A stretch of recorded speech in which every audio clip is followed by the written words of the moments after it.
Okay, today we are going to discuss regression with qualitative predictors, right?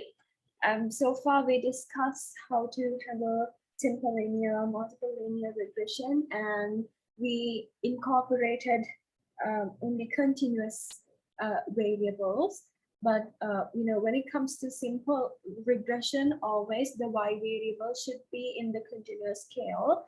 If not, we have to go for other regression methods. For example, if the y variable is dichotomous, that is yes, no, 1, 0, like if the y variable is categorical with two levels, we can go for binary logistic regression. So likewise, we have a lot of variations in regression, but within this course, we are going to handle only continuous scale for our response variables, but we are going to discuss how to deal with categorical, that means nominal scale predictors, X variables in regression. So today's lecture is based on that, how to handle when we have categorical or qualitative predictors. Qualitative means when the predictor variable gives you out some quality. Continuous means it is going in the continuous scale. Decimals are allowed, right? And it specifies some quantitative predictors. So here it is qualitative, it specifies some quality, right?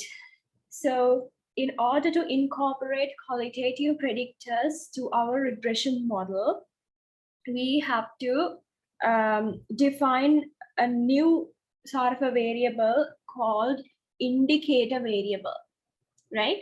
There's another very common name given to this, that is dummy variable. Dummy variable. D-U-M-M-Y. D-U-M-M-Y, dummy variable. I'll give that in the chat room. Both are the same. Right.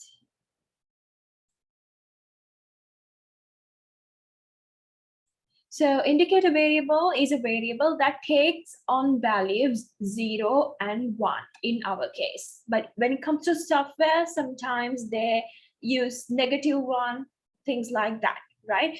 You can code it any way you want, 1, 2, right? Anything, but this is the most basic way, and this is the easiest way. When you come up with the model, it's very easy to go with this coding, because when you substitute 0, the term just vanishes. Substitute 1 means it just multiply with its corresponding coefficient, right? It's easy to handle when you go with this. So basically, get used to define indicator or dummy variables as in zeros and ones. It's not always 0 and 1 all the time, using zeros and ones, right? It is used to identify the class of qualitative variable quantitatively. Now, don't misunderstand, right? When you code, you call it data coding, right? Instead of a factor level, you are giving some number, right? So yes, we are treating it like a qualitative variable, a quantitative variable, but it is not a quantitative variable, right? So don't misunderstand this statement. We identify it quantitatively. For example, if we want to go with the usual matrix approach, right? If you have a data column called gender for males and females, in the matrix, you cannot put male, female column, right? The column of ones, then column for your continuous variables likewise.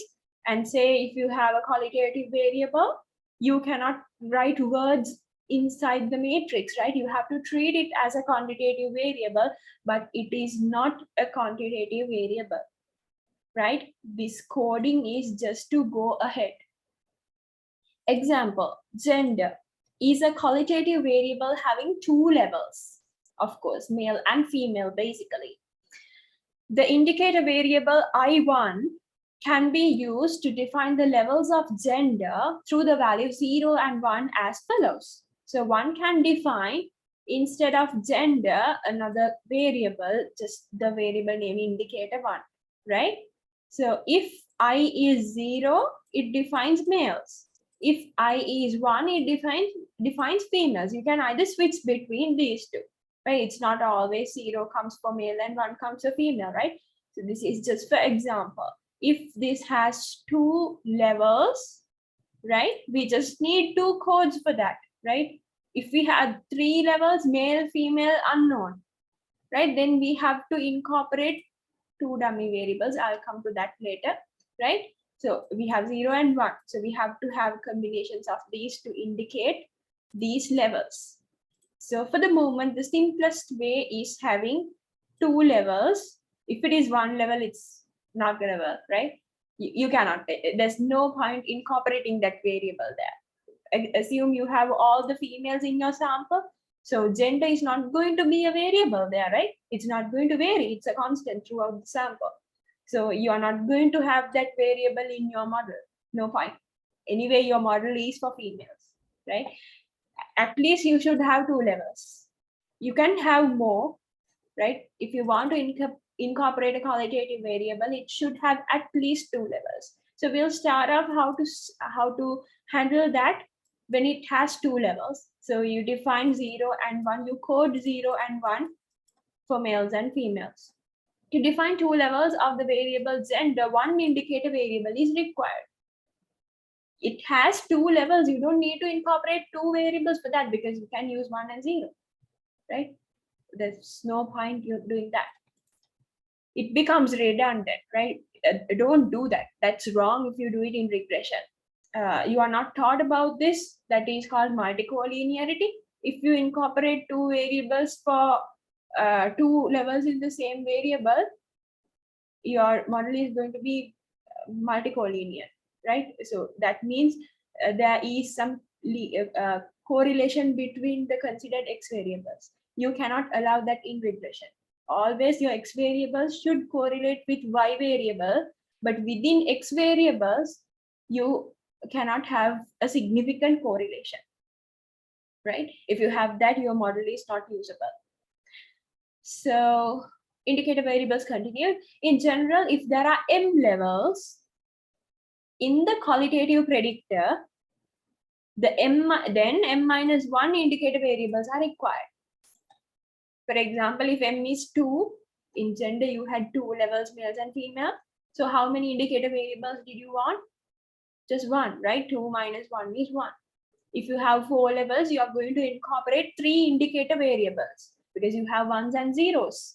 You have to have some coding using 1s and 0s to indicate all the levels, right? So if you have m levels, you are not going to incorporate m indicator variables. That is wrong. M levels, m minus 1 indicator variables. That is the first thing you have to learn today, right? These m minus 1 indicator variables are called dummy variables, right? Similar meaning. You can either call it as indicator or dummies. Example, consider the predictor variable, that is the x variable, quality of a certain service, right? The possible defined values for this variable is very good, good, neutral, bad, very bad. See, unlike gender, it has 5 levels. Very good is just 1 level. Good is another level. Neutral is another level. Bad is another. Very bad is the other possible level, right? According to the previous discussion, how many indicator or dummy variables should we incorporate here?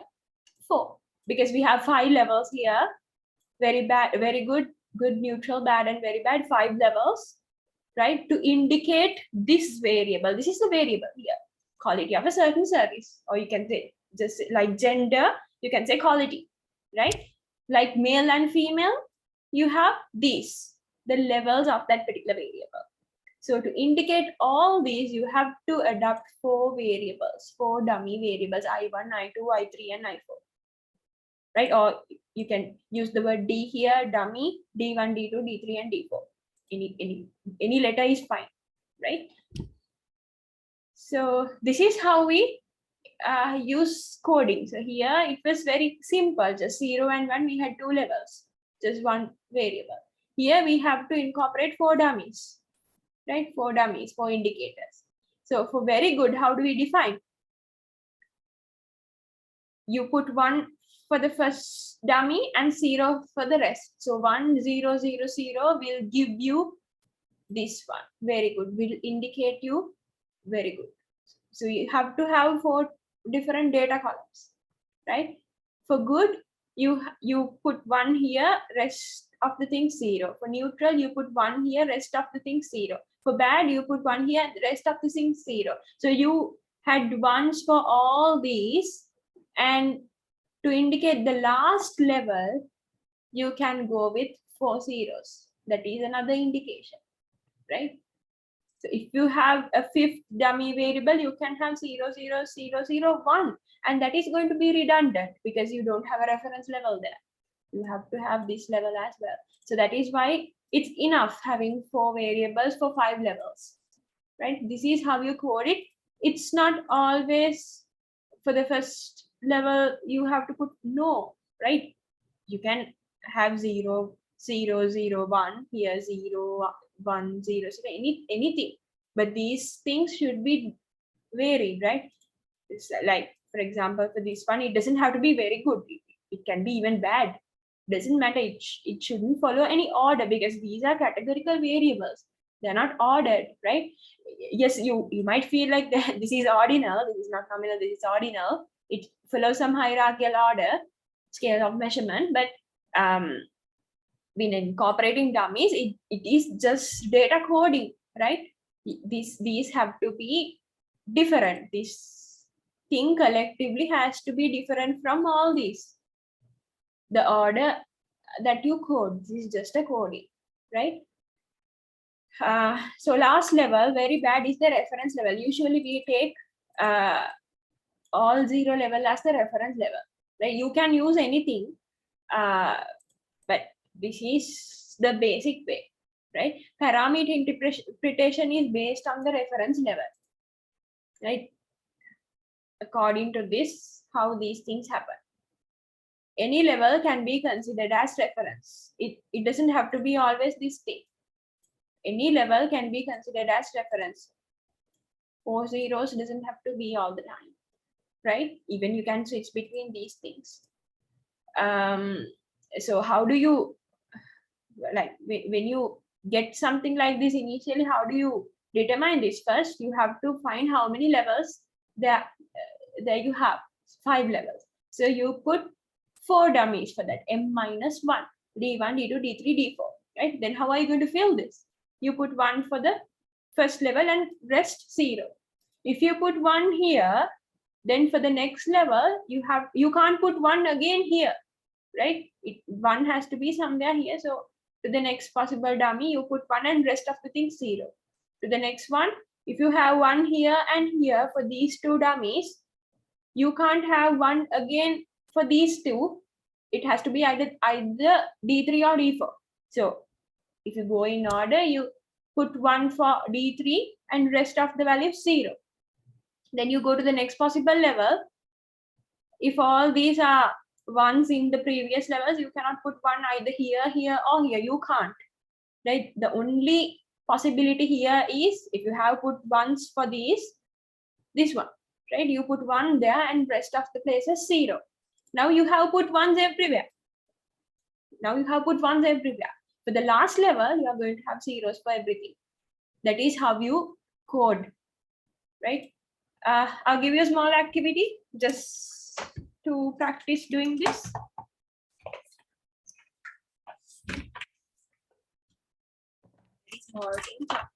Just code it, and you can put it in the chat room if you. It's not a hard thing.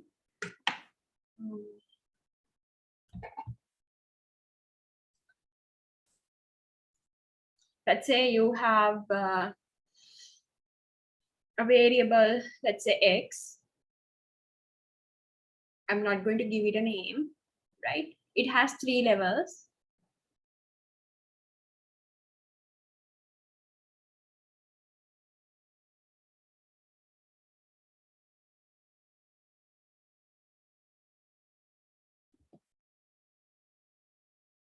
Okay.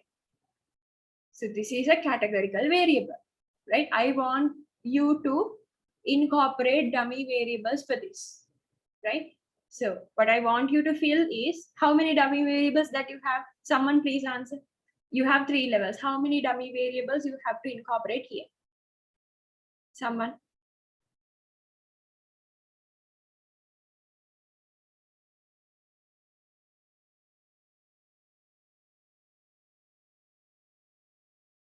Somebody has to answer. Yes, chat room. Yes, one person answered. That is correct. 2 dummy variables.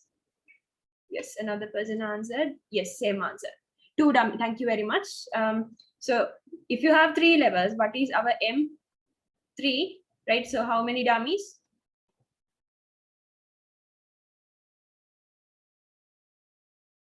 M minus 1.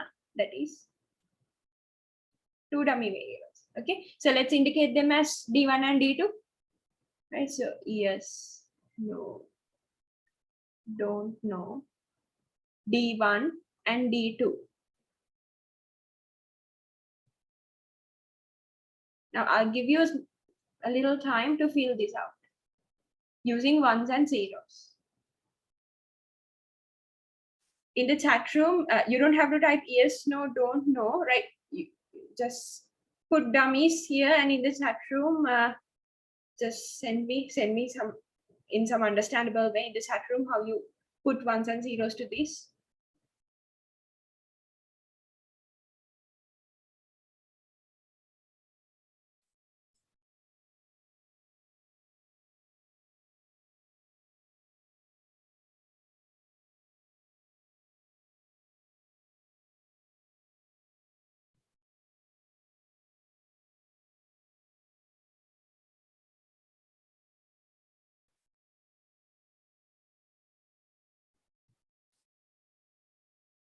Yes, great. One person has answered in the chat room. Thank you very much. Yes, you're correct.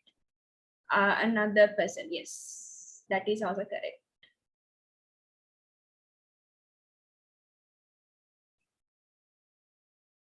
So this is not the only way. Both the people have answered the same way. It's not the only way, right? You can have 1 here. If it is 1, this is going to be 0, right? When it comes to this level, this has almost allocated 1, right? You can't put 1 there. This one you can, because it's 0 previously, so you put 1 here. The rest of the levels is 0. So 1 is allocated all the time. So this one is going to be 0, 0, right? So it doesn't have to be this all the time. If somebody needs to have 0 here, they can have 1 here. If somebody has this coding, this should be 1 and 0. Here 0, 0, right? Anything, right? If somebody wants to make this one 0, 0, that is fine. If this is 0, 0, you can have 0, 1, 1, 0. Likewise, it doesn't matter. So we'll go with the usual way without confusing anything. What I want to mention is anything is possible. The requirement is these 3 should be different from each other, right? Because to indicate, so it's like this: if your data set has 2 x variables, say y, let's this has x2, x1, x2, something like this. 5, 9, 6, 2, 3, something like this. So x1 is 2.53. Just an example. Something like this. So here let's say yes, yes, no, yes, don't know, no, something like this. So if this is the data set, how are you going to when you're putting it to the data matrix or design matrix or whatever it is, how are you going to reformulate your data set? You're going to have, so you can't design your data matrix like 1, 1, 1, 1, 1, 1, 2.53, 1, like that. The next column, yes, yes, no, no, yes. You can't put that, right? When it comes to matrix, it should be values. So you are going to reformulate this as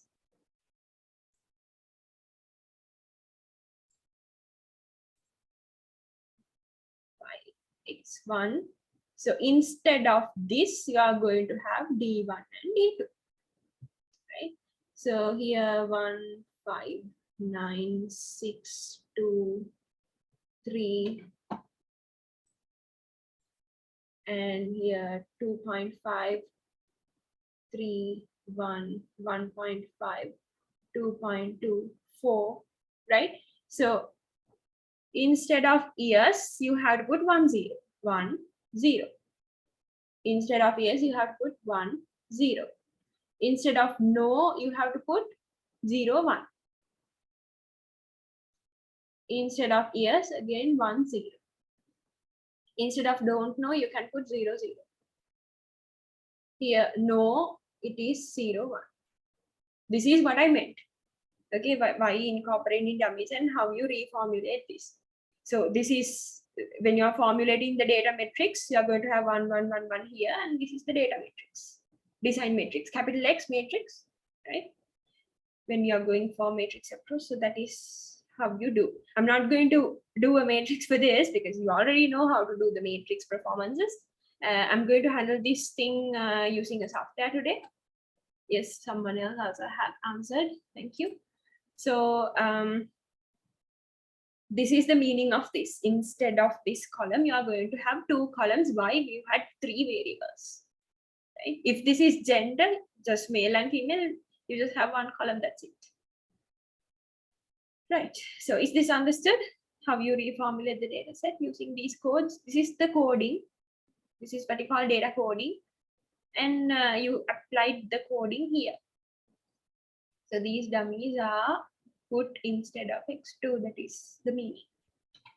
Understood? Is this clear?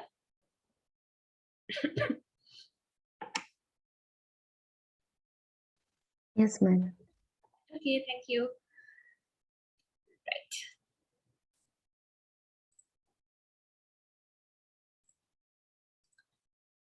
Right. Example. So today's lecture is going to be very short, but we are going to do some practical. Okay, the data on amount of scrap and line speed x1 for the soap production lines are presented in the following table here. The variable x2 is a code for the production line, right? So 3 variables are there. First one is the amount of scrap over it is 5, and the line speed, it is again a continuous variable, and there are 2 production lines for soap, and whether it is the production line 1 or the production line 2 is indicated by this variable, right? Obtain the scatter plot of this and this. Anyway, you can't have scatter plots for categorical variables. You always go with continuous scales variable, continuous or not, yeah, discrete, but not categorical. Okay, so it should be either in interval or ratio scale, right? When it comes to the scatter plot, because it's not that meaningful to go with categorical predictors. You're getting scatters for all the levels. If you plot a scatter plot for a categorical variable, it's not going to give you out any pattern, right? So in regression, if you want to identify the trend line, you have to have y variable is anyway continuous, x variable as a continuous value.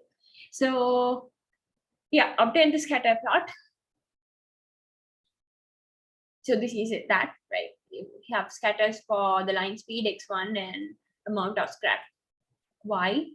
So just disregard these 2 different types of scatters. It's just a typical scatter plot you have for the entire data set. This, right? For this, you have 27 in your sample. 27 in your sample, 1 to 27. 27 is the sample size, and you have this variable, and this variable. This is the indicator variable. So they have given it by grouping it at the first place. Unlike here we have not grouped it. They have taken all the yeses, all the nos, all the don't knows separately. It's just a matter of switching between these two and grouping. Sorting this according to group, right? Something like that. Same thing. So here in this side, they have coded production. So this is going to be line one, and line two, right? There are two lines, just like male, female in the gender, right? So here X2 means the production line, okay? Production line 1 and production line 2. So they have indicated production line 1 by ones. They have indicated production line 2 by zeros, right? If you noticed in the LMS, I gave you a drive link to the data set, right? When you click on that, you'll be getting the same, this is the same data set. I just typed it here. So for Y, you have 27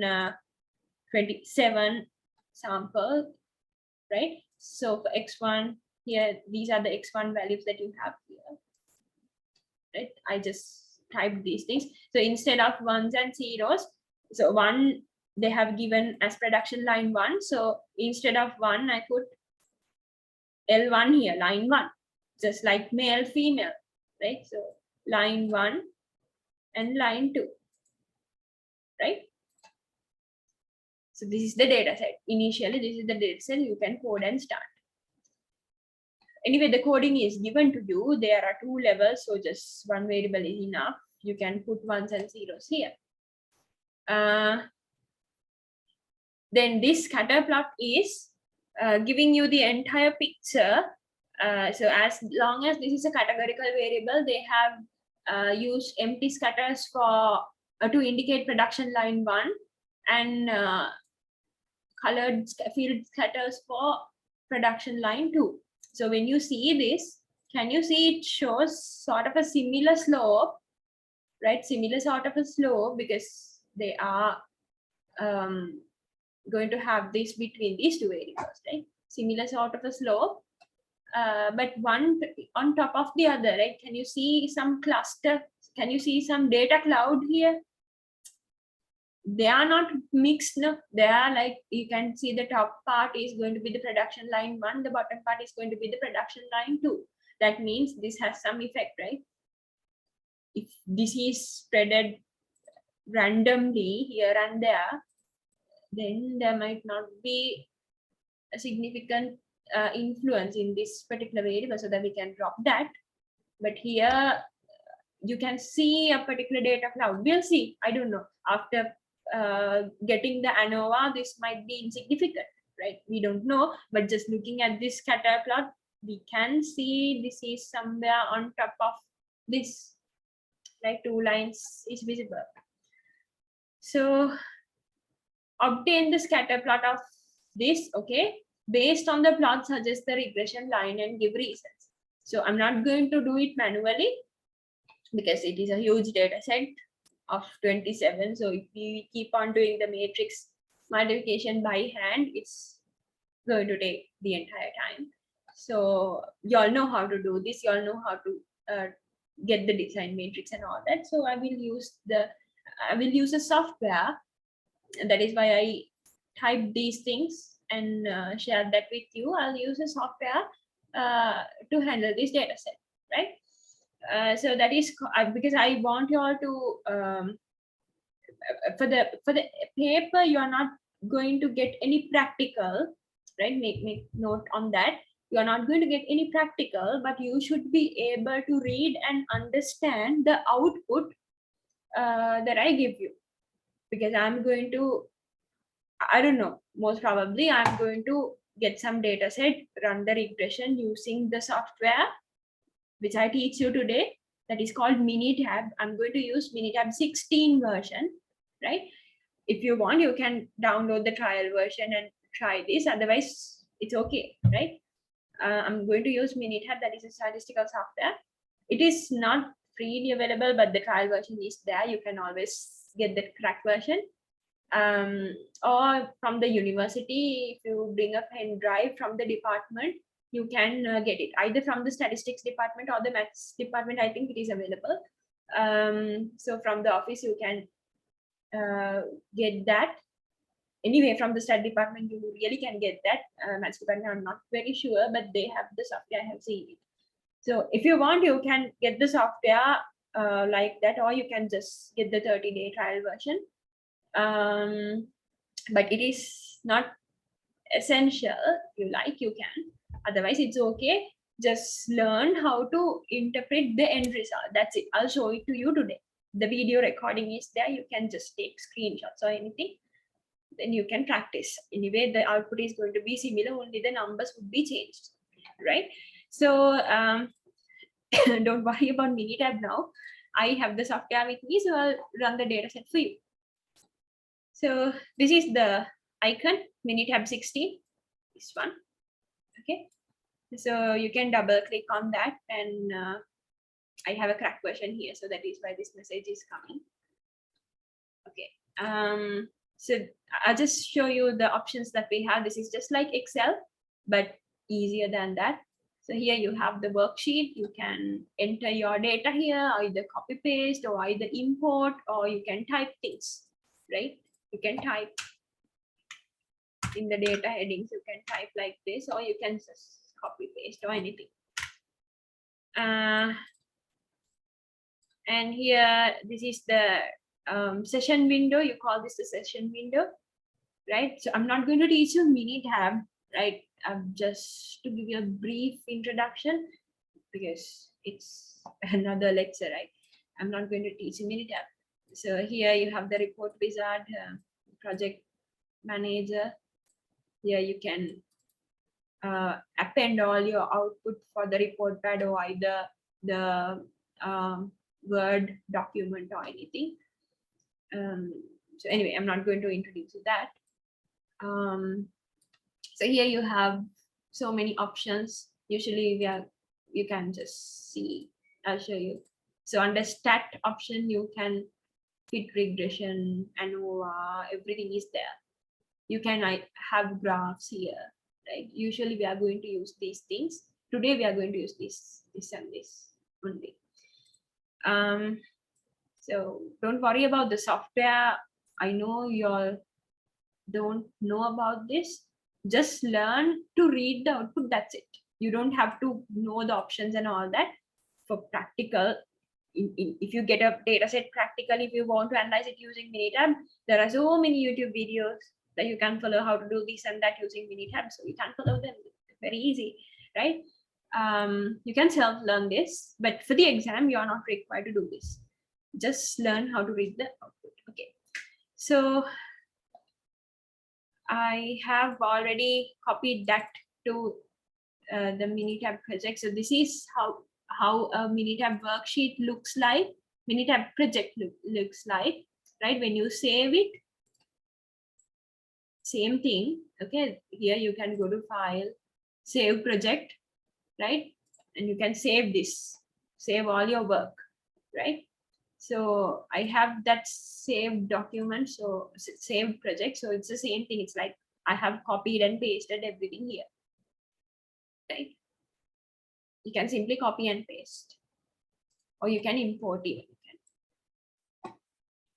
Control C and right, something like that. You can copy and paste. Control V. Okay. So here I have my y variable, I have my x1 variable, and I have x2 variable here. I'll just maximize and show this to you. This is all we have. This is our data set, right? So L1 is to indicate line 1, L2 is to indicate line 2. Even here you can put ones and zeros, right? But in Minitab, can you see if these are right aligned, they treat it as numbers. If this is left aligned, they treat it as text, right? If you code this to 1 and 0, you can either treat it as a text or a numeric value, right? So here data code, see, you can have numeric to numeric, you can code them numeric to text, right? Text to numeric, text to text, likewise, you have so many options. So here they treat it here anyway, it's L1 and L2, they treat it as categorical variable. that should be there. Even if you have ones and zeros, that make sure that you code it as categorical variable. Otherwise, you can't do the regression here because they don't know. They might take it as observations, right? Okay, as long as you're not focusing on practical here, I'm not teaching you how to do it. You can use YouTube and learn it if you like to. So here I go to stat regression, general regression, because I want to incorporate categorical predictors as well, right? Response variable is y. Can you see when it comes to response here they give the possible variables, but here can you see only y and x1 are there, x2 is not there. Why? It is a categorical variable. So in usual regression, typical regression, response cannot be a categorical variable. That is why they are not suggesting x2 here, right? So you can double click on this. This will take the y here. Model. In the model, you have to incorporate all the predictors that you are interested about. So you can highlight this and press select. It will appear here, x1 space x2, right? You can even type it here. Categorical predictors. Yes, you have categorical predictors. So what is the categorical predictor that you have? X2, right? So under options, you can just play around this. By default, they code it as -1, 0, likewise. So we don't want that. We want the 1, 0 coding, right? Here, you can specify the reference level, right? You can, they have something default, we don't know, but you can specify the reference level. So as the question gives us, the question says production line 1 should be coded as 1, production line 2 should be coded as 0, right? So usually as reference level, they take as 0, right? So you have to enter the categorical predictor here first, and then put a space within single quotes. You have to give which one to be coded as 0, right? Because they are asking us to give the reference level. You don't have to know these steps. I'm just telling you without putting that blindly to you, right? Okay. So in the reference level, they usually in Minitab, they usually treat it as 0 level, right? So 0 level is what? Production line 2 is the 0, right? So line 2 is defined as L2 here, right? So you give L2. We want L2 to be coded as 0, L1 to be coded as 1. So in X2, in this one, I want L2 to be 0. You can give anything. You can even give L1, doesn't matter, the model will be changed. Change according, nothing wrong, right? Nothing wrong with that. All the interpretations, everything is going to be the same. Doesn't matter, right? So leave everything as it is. You can just see what these are. You can keep them by default. Graphs. So as long as this is a regression, we have to check for assumptions, right?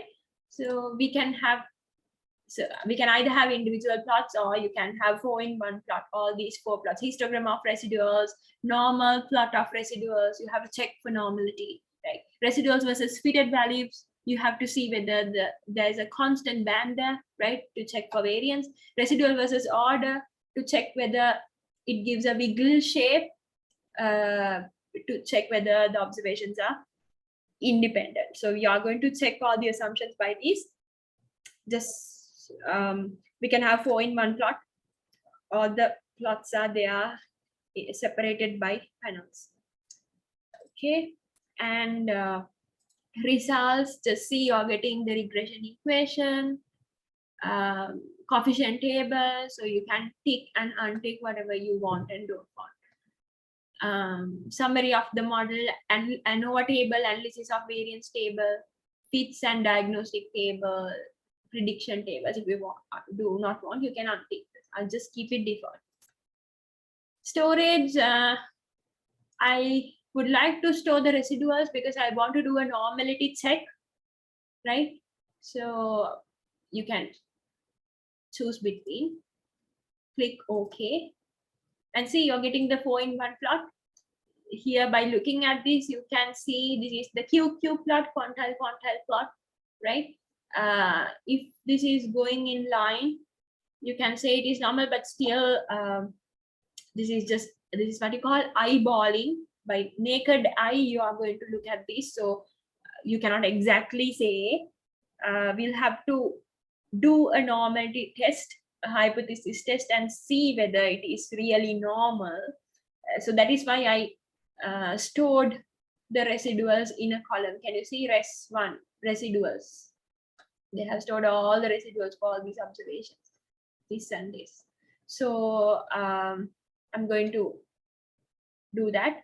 Here, residuals versus fitted values, I can see a constant band, no cone shapes, no polynomial shapes, right? It's a constant band.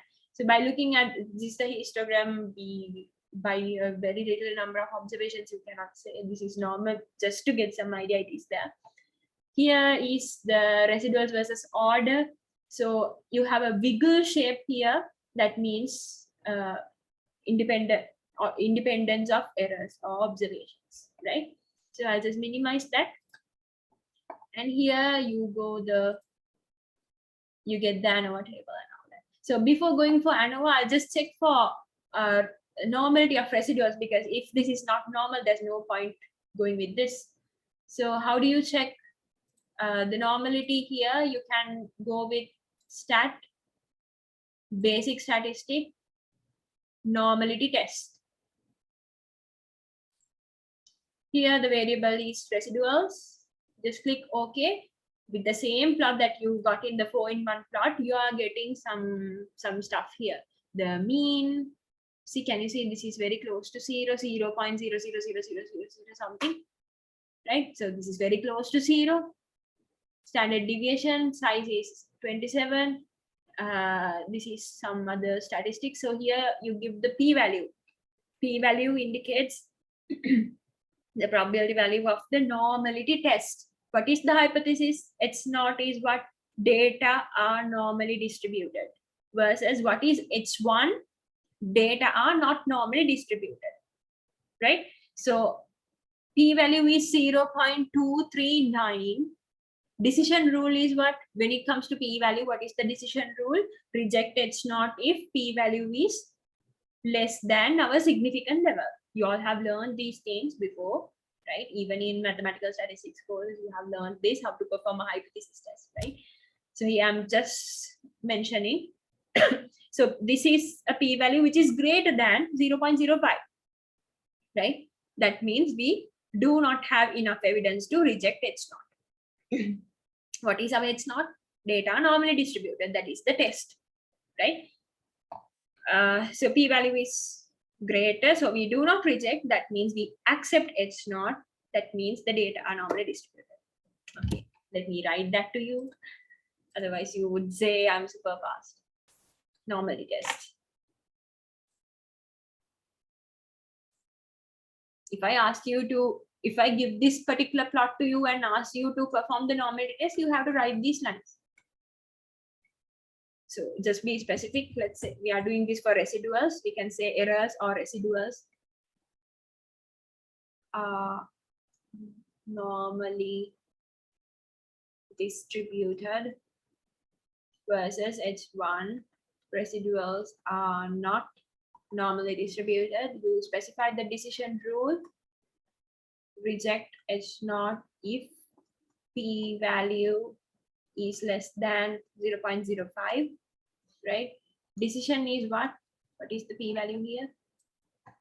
0.239. You can say 0.239 is either you can say greater than, or you can say not less than.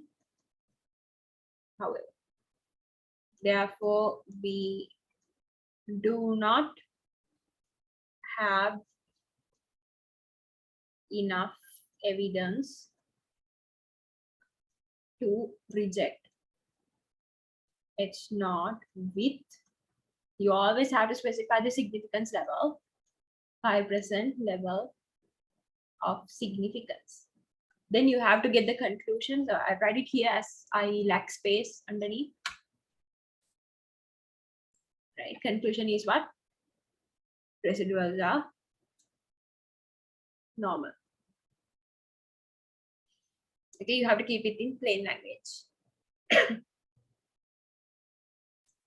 So if I give you, just take a screenshot of this. This is very typical.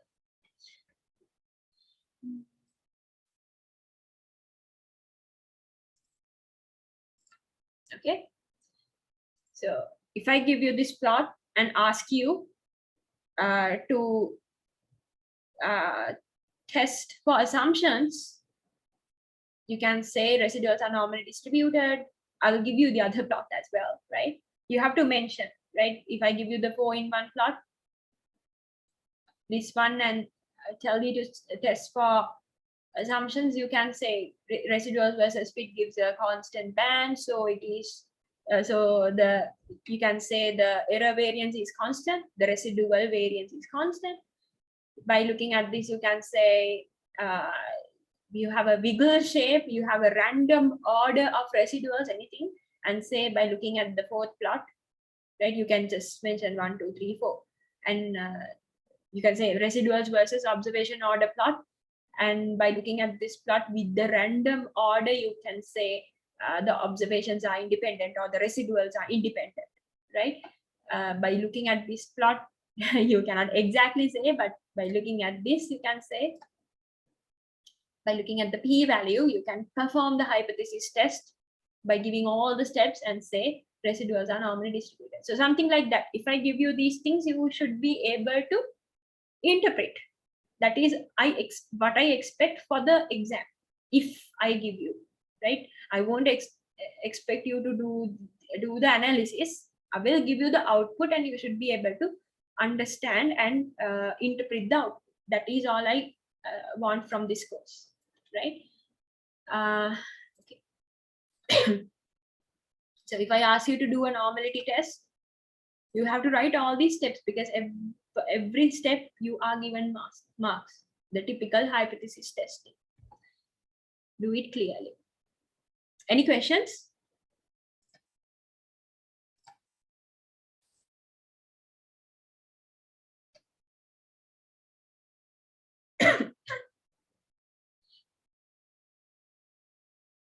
This is very hard to read. I will just, I don't know how to.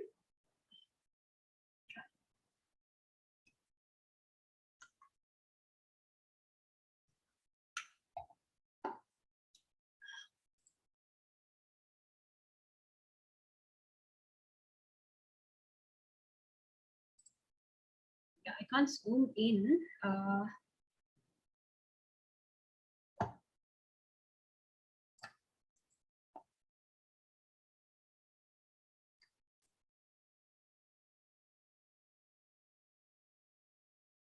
I just sent it to Microsoft Word, so I can zoom and show you. Yeah, now it's better. Same thing I appended to Microsoft Word. I just want to zoom these things and show you.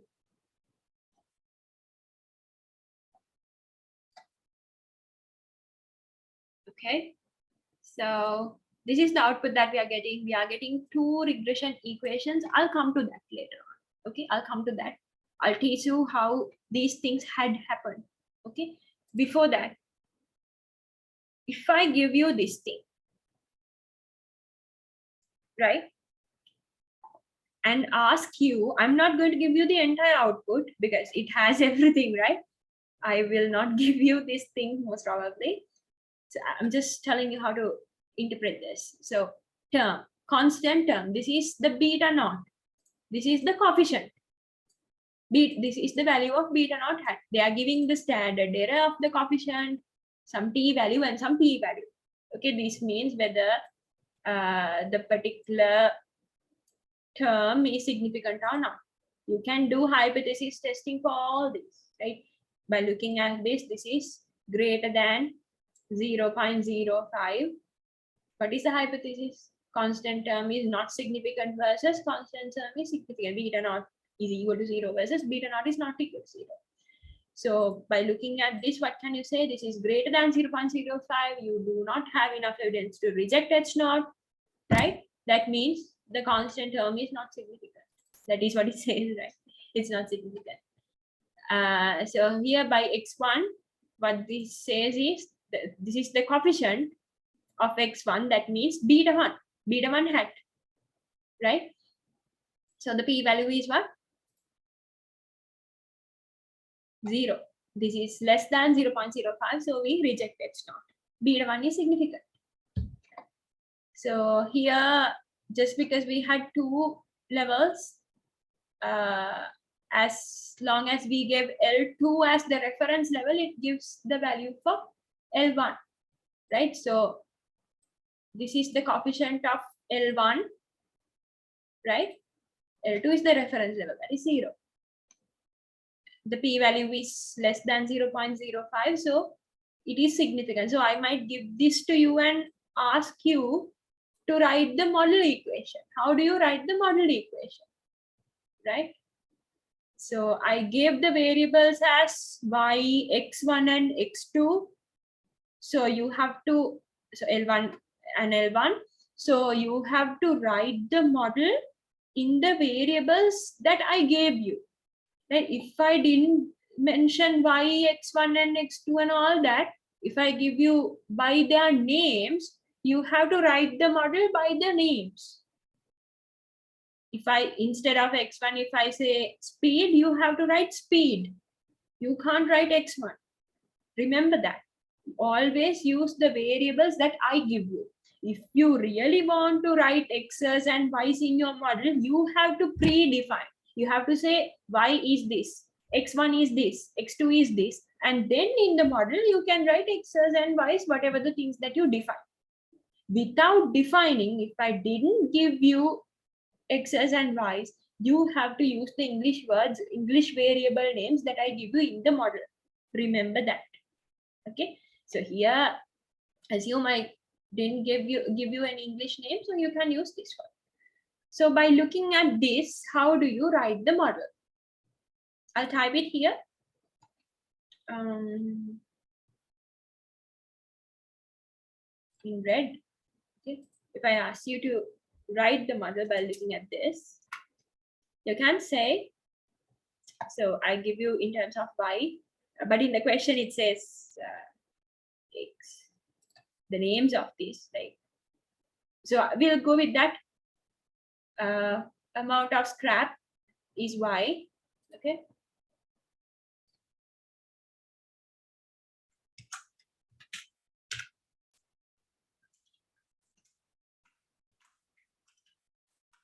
Actually should be hat, okay. Y hat is equal to this one, constant, 27.2818 plus this one, 1.2307 times x1. What is our x1? Yes, in Minitab it is x1, but if I tell you in the question the x1 is line speed, you have to write line speed, otherwise no marks. Or in the beginning you have to say x1 is line speed, then you can put x1 here. Otherwise you have to specify line speed, right? Last. So here this is 53.1292 times production line 2, right? Production line 1.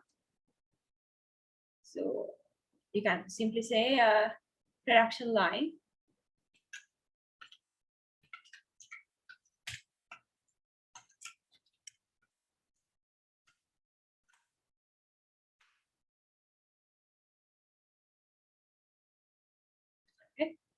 as long as it is just the full complete model, you can say production line. That's it.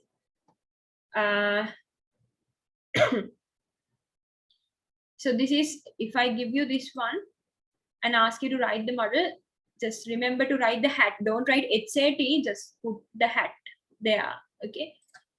Because if you write expect amount of scrap only, I can't give you marks because the hat must be there.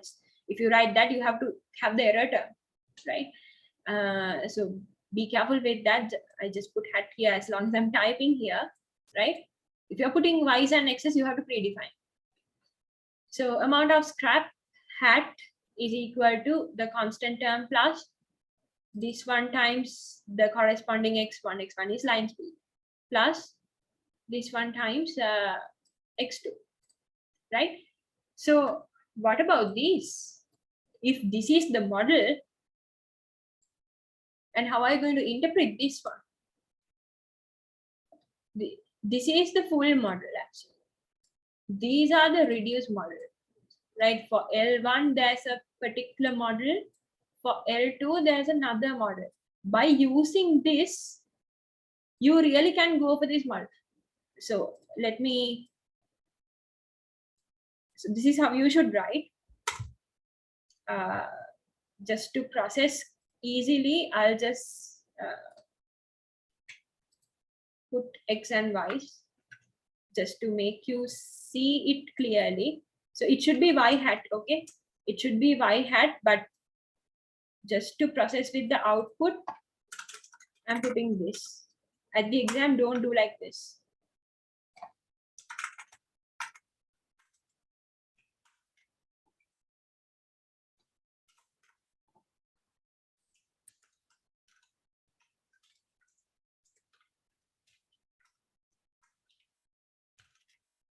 Just for demonstration, this should be Y hat. Okay, just assume it's the same thing. I just incorporated X's and Y's because I want to compare it with this. So this is the full model. If I give this to you and ask you to write the full model, you have to write this. Okay, assume that you wrote this. How are you going to get these ones? By using this. So if you are asked to interpret the coefficients, you have to reduce it to these models, otherwise you cannot interpret, right? You don't know how to interpret this because you can't say this is a categorical variable. You cannot say when the production line increases by 1 unit, average amount of scrape increases by approximately 53 units. That is not meaningful, right? How can you increase a categorical variable by 1 unit? You can say to this, when the line speed is increased by 1 unit speed is increased, average amount of scrape is increased by 1.2 units approximately. This is okay. But for this, can you say that? Assume that this is gender. Can you say when the gender is increased by 1 unit? What do you mean by gender is increasing by 1 unit? No, right? It can be male or female. You can't increase gender or anything. So if you interpret it like that way, that is completely wrong. If you want to interpret, you have to have a separate model for the levels of these, separate models for levels of this variable. So this production line is a variable with a particular levels, right? It has 2 levels, so you have to have 2 models. So how are you going to have 2 models? Remember, for production line 1,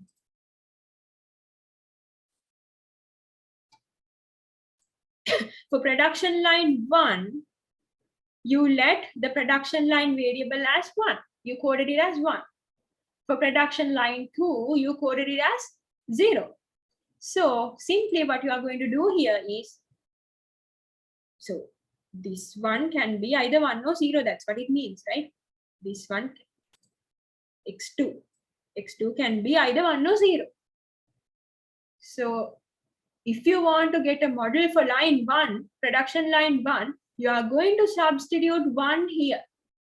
So when you substitute 1 here, this is becoming 53.1292, right? So you can further reduce this model. You can add these 2 terms, right? This is a constant and this is also a constant because you substitute 1 here. So you are going to add these 2.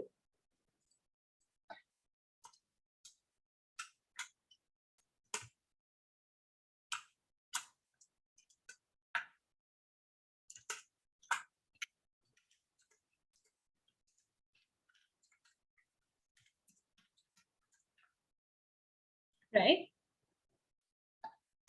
Your y is going to be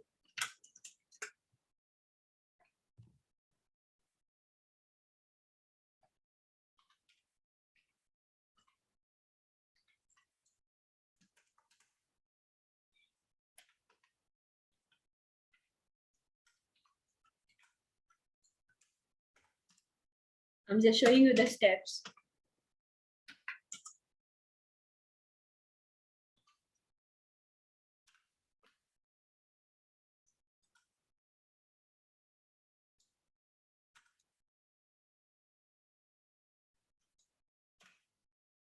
Right? Because you coded it as 1, right? So this will give you, you have to add these to, sorry, this one.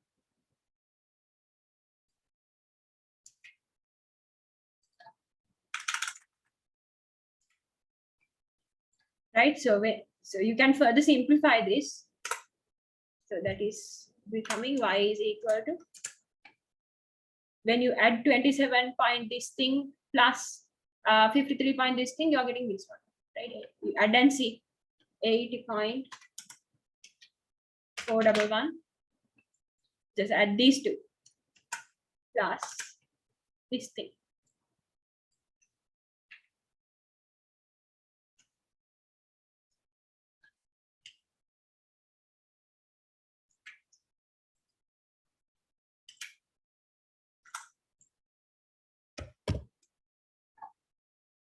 So this is your final model for this one. This reddish table. Let me use another color.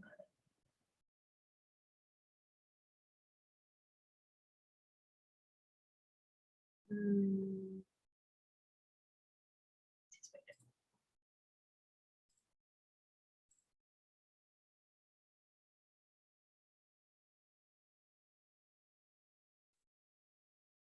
I'll move it.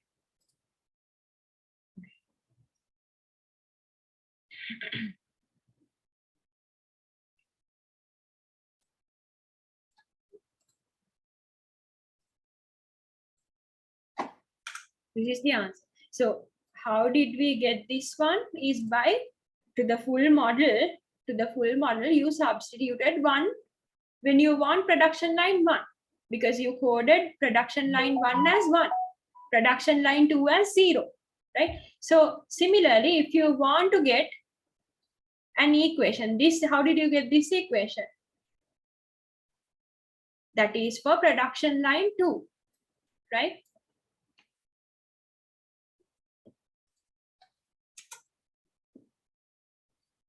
For x2 equals 0. That is for production line 2. Why did I put 0 for production line 2? Because in the example for production line 2, it is coded as zeros, right? So for in the model, in the full model for production line 2, I am going to substitute 0 for this variable, right?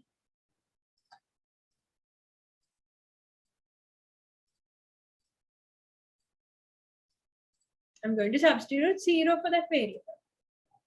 This is there, right? 0 for that variable. So if when that is 0, we are, this term cancels out and we are left with this one. That is why I said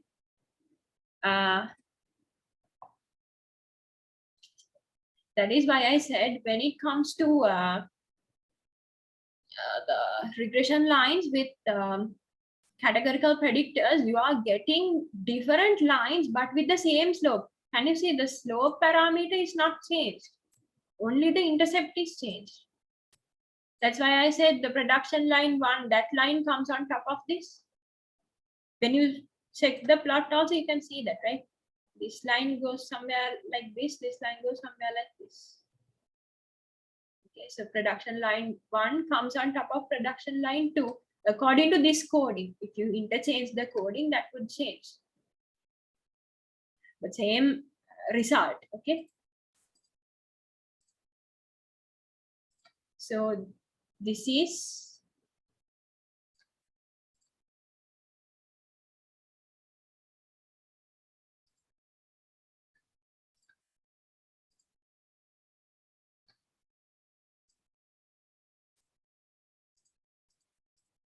these are the two lines, and this is the method of getting them.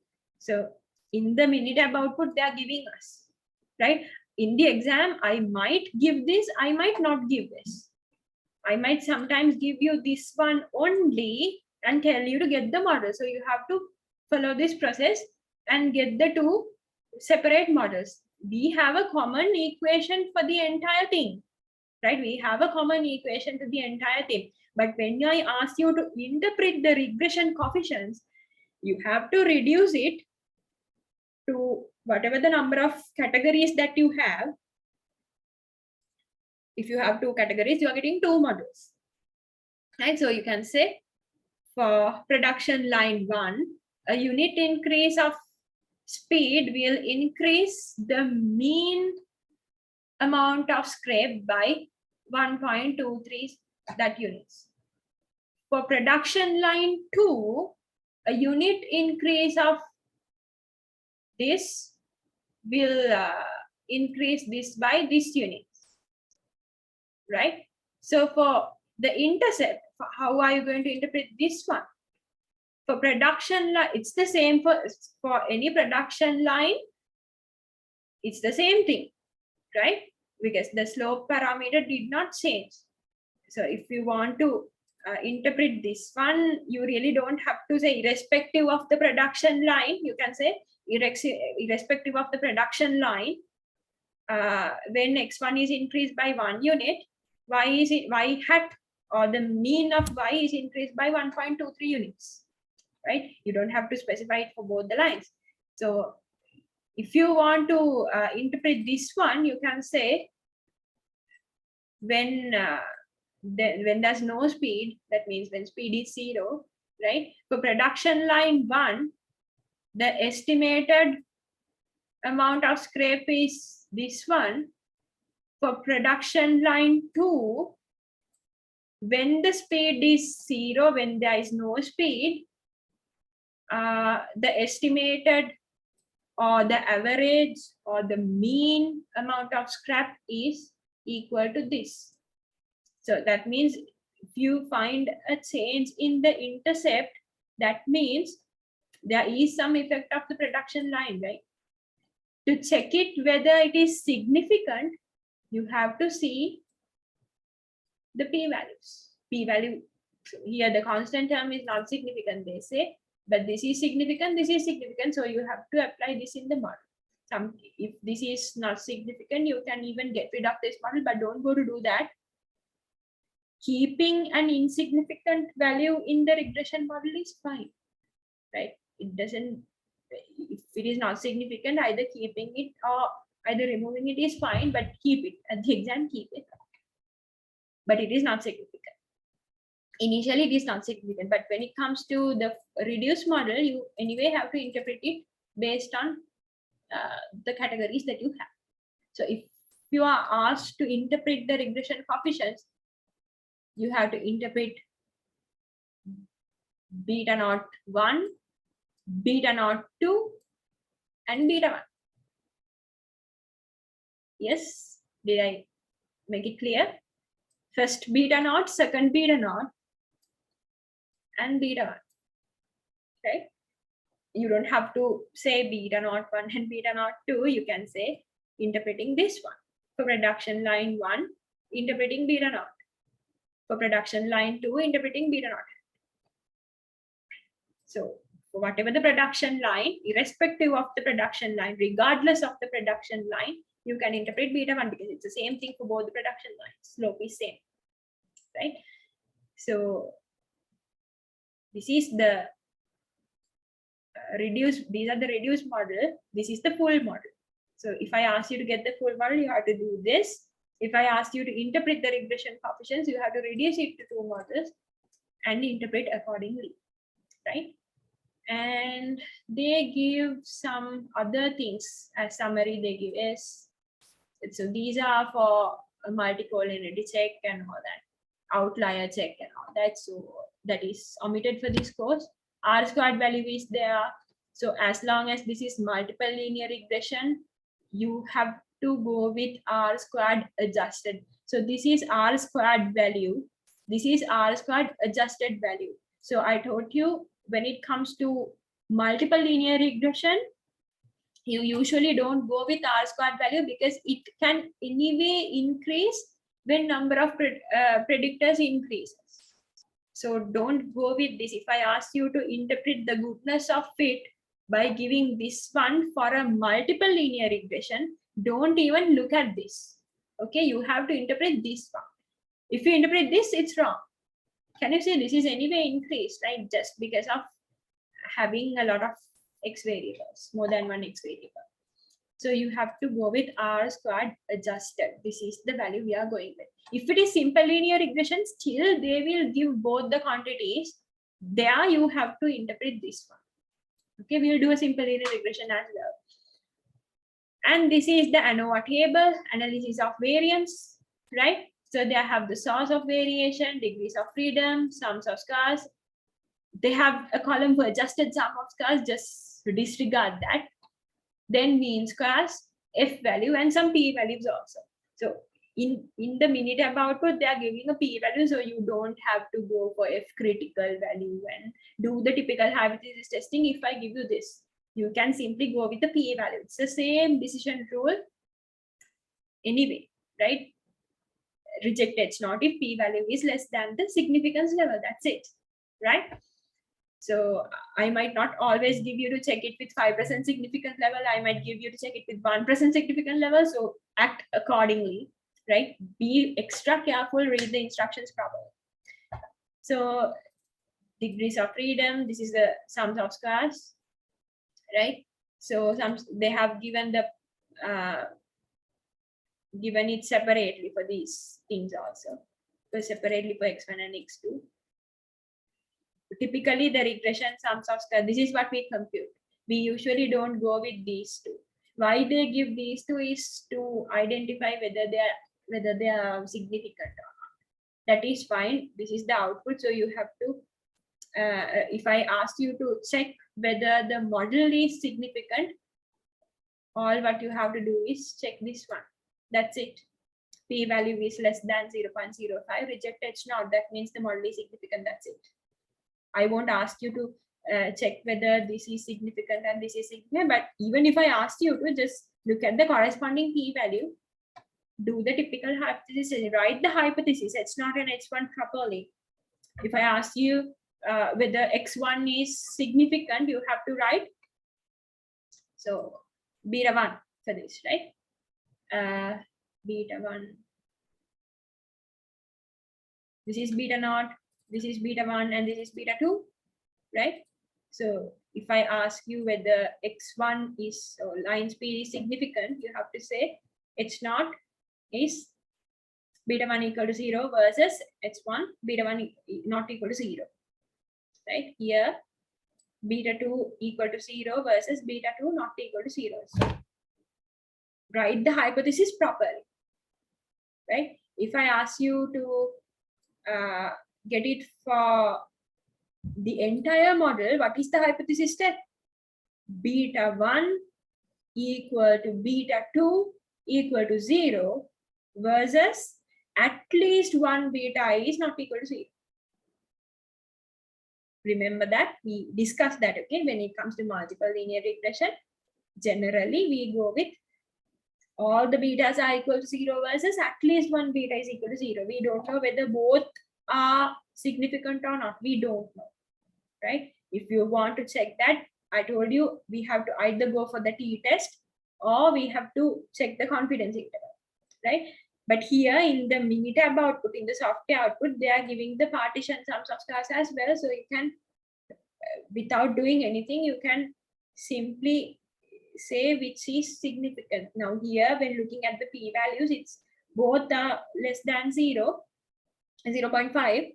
So with 5% level of significance, you can say both these are significant. So just carefully read the question, what I asked you to, right? Question number 1, is the model significant? Don't look at anything, just look at this line only in the ANOVA table, analysis of variance ANOVA table, and do the hypothesis test. If H naught is rejected. If you get the result as the model is significant, what are the significant parameters? What are the significant values? What are the significant predictors? If I ask that question, go to these two lines as well.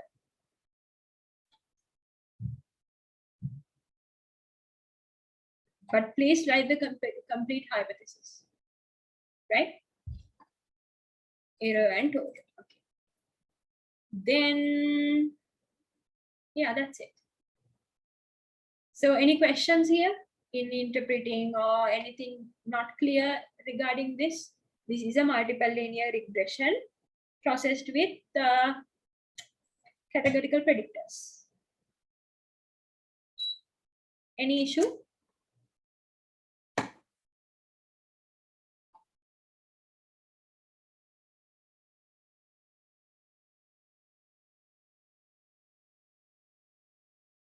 I will upload this one as well.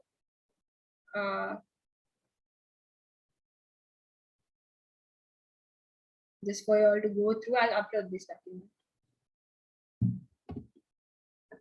Ask if you have any questions.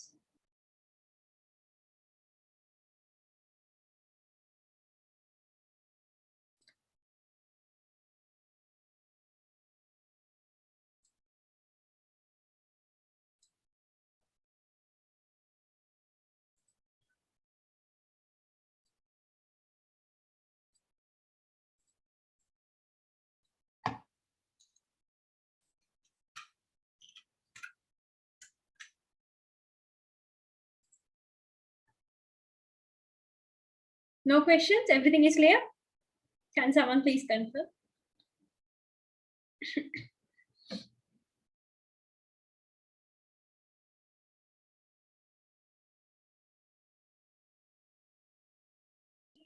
Clear.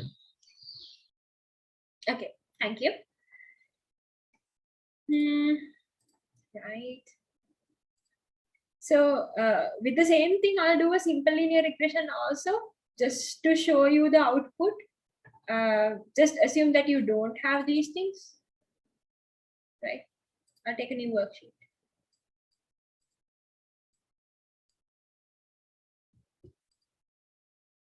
I'll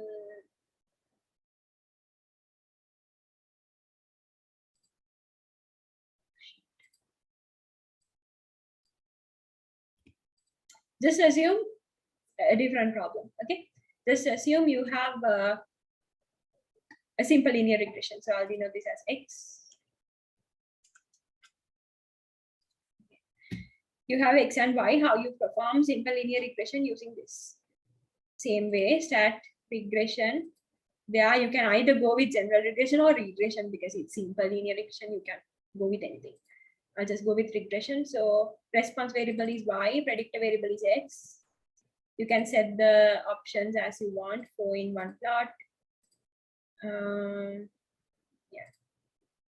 Results, keep it like that. Storage, let's say I want to store the residuals just to check the normality. Okay. So this is the 4 in 1 plot that I get. Before moving on to the ANOVA or the summary table, I am going to check the normality for residuals. So that is stat basic statistics normality test. It's the same thing. So here the p-value is 0.156. It's greater than our significant level, so there is a normal disputed. We do not reject H naught. Data is normal. So assumption is clear. This is very close to 0. The mean is 0. And when it comes to the 4 in 1 plot, it was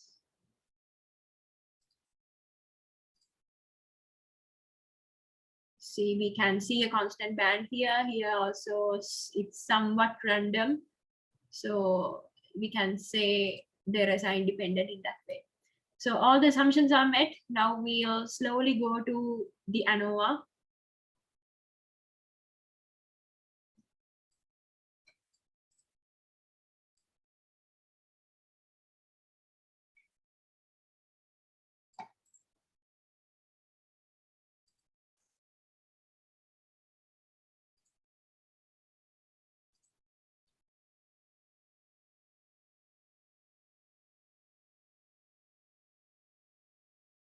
So this is for multiple linear regression, right?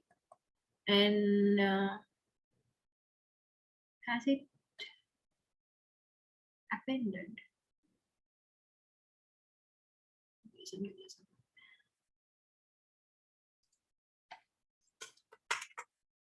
This is for the simple linear regression.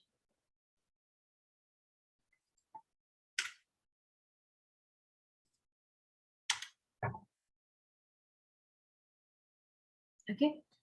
So this is the output that we got for simple linear regression. What I did was just appended everything for the report. This one, okay. This one, as it is very small, can't read here. So I just copied it to the Word document. So this is the regression line.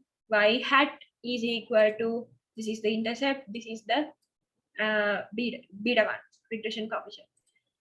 Actually here, I might not give you this one, but I might give you this one. So based on that, you should be able to construct this. I will give you this one, maybe this one, and ask you to write the model. So you have to write y hat is equal to, or if I give it the variable name, you have to write the variable name hat. Remember that, okay? Y hat is equal to, this is the constant term, 64.04, you write it here, plus this is the beta 1. So 1.1963, you write it here. So actually here they have rounded it off for 2 decimal places. That is why they give 1.20. Right, it should be the same. So just to omit confusions, I'll just replace it in the same value that it's given here, right? This is what you have to write here. So if I ask you to write the model, you have to write it in this way. Please don't forget the hat. And then if I ask you to check for goodness of fit, this is simple linear regression. You have only one predictor variable, so you go with R squared. You don't have to go with R squared adjusted, although they give that to you. This is software, right? They give everything. You go with this one, R squared value, right? And they give the ANOVA table, the typical ANOVA table that you all know, source of variation, degrees of freedom, sums of squares, mean squared, F and P. Usually we don't have a p-value in our table when we do it manually, but they give a p-value as well. So either you can go with this one, because you know the degrees of freedom 1 and 25 for F. So you can read the table and get the critical value and do the F test. You can do it if you want to. But if I give you software output, why do you trouble to do the F test? You just can go with the p-value, right? If you want, no harm. You can get the critical value, read it from the table, compare it with this one, the things that we discussed in the class. But if I give you a Minitab output, you simply can go with this, right? Sometimes I will give you only this part. Then you have to check for the, so I will delete this and I will delete this and give you.